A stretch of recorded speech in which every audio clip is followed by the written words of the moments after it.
आखणी आखणी म्हणजे काय? आखणी म्हणजे भक्ती, प्रेम आणि विश्वासाचा जन्म. जोपर्यंत बाप्पाच्या डोळ्यांना आकार मिळत नाही तोपर्यंत ते शांत असतात. पण ज्या क्षणी कलाकार त्यांच्या डोळ्यांना प्राण देतो त्या क्षणी बाप्पा पहिल्यांदा हे जग पाहतात आणि त्या पहिल्या नजरेत ते सर्वप्रथम कलाकारालाच पाहतात.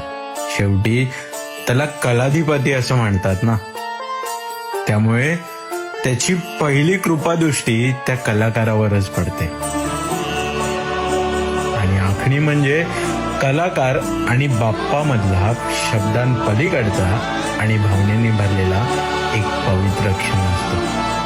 कारण बाप्पाच्या डोळ्यांना प्राण कलाकार देतो, पण जगण्याचं बळ मात्र डोळ्यातून पुन्हा कलाकारालाच मिळतं.